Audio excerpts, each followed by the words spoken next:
আগের দিন আমরা চিকেন তান্দুরি বানিয়েছিলাম, তো কী দিয়ে ম্যারিনেশন করেছি সেটাই তোমাদের সাথে শেয়ার করি। প্রথমে দিয়েছিলাম রসুন বাটা, লঙ্কা বাটা, আদা বাটা, 2 চামচ জিরে গুঁড়ো, 2 চামচ ধনে গুঁড়ো, তারপরে দেওয়া হয়েছে শাহি গরম মশলা, চিকেন তান্দুরি মশলা। এবার এটাকে ভালো করে মিক্সড করে তারপর অনেকটা পরিমাণে সর্ষের তেল দেওয়া হয়েছে। এবার এটাকেও ভালো করে মিক্সড করে নিয়েছি।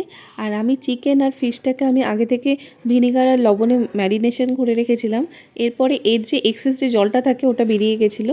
তারপরে সেই মশলাটাকে দিয়ে আমি ভালো করে ম্যারিনেশন করে 2 ঘন্টা রেখেছিলাম ফ্রিজে, যাতে খুব ভালো করে মশলাটা ঢুকে যায়। আর খেতে না অনেক টেস্ট হয়। তুমি যতক্ষণ ম্যারিনেশন করে রাখতে পারবে ততক্ষণই ভালো। এরপরে বিকেলবেলা যখন এটা পোড়ানো হয়েছে, এত দারুণ টেস্ট হয়েছে, ভীষণ টেস্ট হয়েছে।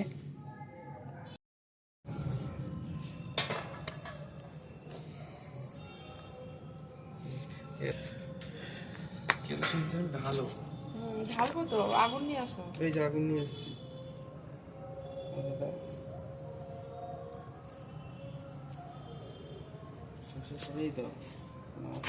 এখানে এখন চলছে শীতের পিকনিক, শীতের রাত্রেবেলা পিকনিক। সবাইকে দেখে বোঝাই যাচ্ছে যে শীতের পিকনিক চলছে, মাকে দেখে বোঝা যাচ্ছে না। আর এটা আমাদের হচ্ছে কি মেশিন বলে এগুলোকে? বারবিকিউ মেশিন না? Barbecue machine. ঘুটে দেওয়া হয়ে গেছে, আগুন দেওয়া হয়ে গেল। এবার দেব কয়লা। এবার দেওয়া হচ্ছে কয়লা। কয়লা এমনি ধরে না, না মা? চলে এসেছে আর একজন। 25শে ডিসেম্বর করলাম পাড়ায় পিকনিক, আর এখন আমাদের বাড়িতে পিকনিক হচ্ছে ছাদে। আর এই পিকনিকটা হচ্ছে চিকেন তন্দুরি পিকনিক, মানে বারবিকিউ মেশিন কেনা হয়েছে, এখন পোড়া হবে চিকেনটা, এখন ওখানে পোড়ানো হবে। আর চিকেন ম্যারিনেশন বিকেলবেলাতে হয়ে গেছে, তো এখন সবাই মিলে গোল হয়ে আগুন পোয়াবো আর চিকেন তন্দুরি খাবো। এইটা একটু ধুয়ে দিতে হতো না? কোনটা? এর মধ্যে তো চিকেনটা দেবো না? হ্যাঁ, এখান থেকে ধুয়ে দেবো। তবে ঠান্ডাটা আমাদের এখানে কখনোই ঠান্ডা খুব একটা পড়ে না, মানে হাড় কাঁপানো ঠান্ডা কখনোই পড়ে না। আমরা ওই খবরে দেখছিলাম কত ঠান্ডা পড়বে, এ নাকি বরফ পড়বে, এই পড়বে, কিছুই তো হলো না। যতই হোক মনে হয় না পড়বে আর ঠান্ডা। আমি এটা পরে রয়েছে, আমার ঠান্ডা লেগেছে তার জন্য, না হলে এটাও পরে থাকতাম না। এই আরও আগুনে বসলে গরম লেগে যাবে। আমি একটু রেডি হয়ে আসি। পিকনিকে এরকমভাবে কেউ আসে না, সেজে গুজে আসতে হয়। সবাই সেজে গুজে আসে, খালি আমি খালি সেজে গুজে। আমি এখন যাব কি সেজে গুজে তারপর আসবো।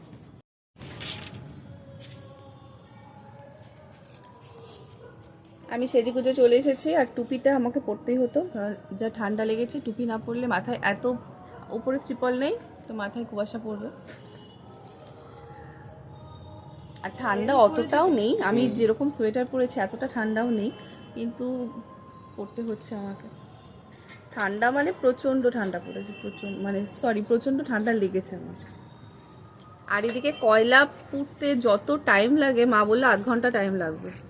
আমাদের আরেকটু তাড়াতাড়ি আগুনটা ধরানো উচিত ছিল। হ্যাঁ হ্যাঁ, কিন্তু দেরি হয়ে গেল। আসলে মা ছিল না, এর জন্য ধরানো হয়নি। মা থাকলে তাড়াতাড়ি হয়েছে। আর আমাদের এখন যেটা পিকনিক হচ্ছে ওটা ডিনারই হবে, আর মানে সন্ধ্যেবেলার খাবার আর হবে না, ডিনারই ভালো। এখনো ঘুটে এখনো ধরছে, কয়লা এখনো ধরেনি, কখন ধরবে? আছে অত ইয়ে না, অত তাড়াহুড়ো করলে হবে না, এখনো ধরবে। ওই এইটা করে দিতে পারতে, এই যে চিমটিটা করে। চিমটি করে পরে দেবো, আগে দিয়ে উল্টাবে। এটা ক ঘন্টা যেন? 2 ঘন্টা হয়ে গেছে না ইয়ে করা, মারিনেট।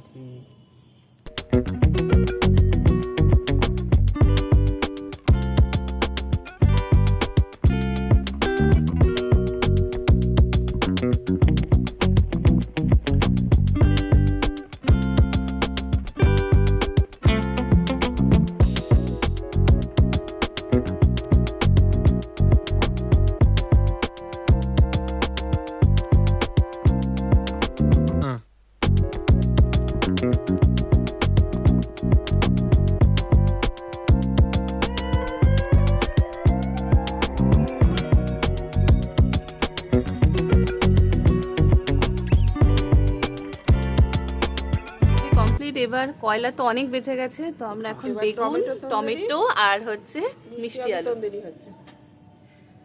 মিষ্টি আলুটা খেতে কিন্তু ভালোই লাগে না?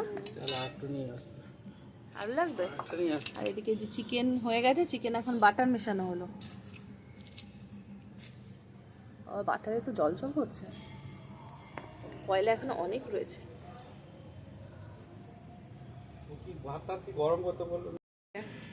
ভালো হয়েছে? মানে কেমন হয়েছে? ভালো হয়েছে? এই কেমন হয়েছে?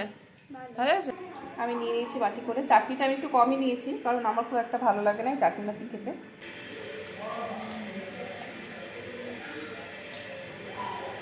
এক্সাক্ট ফ্লেভার দোকানের থেকেও ভালো না?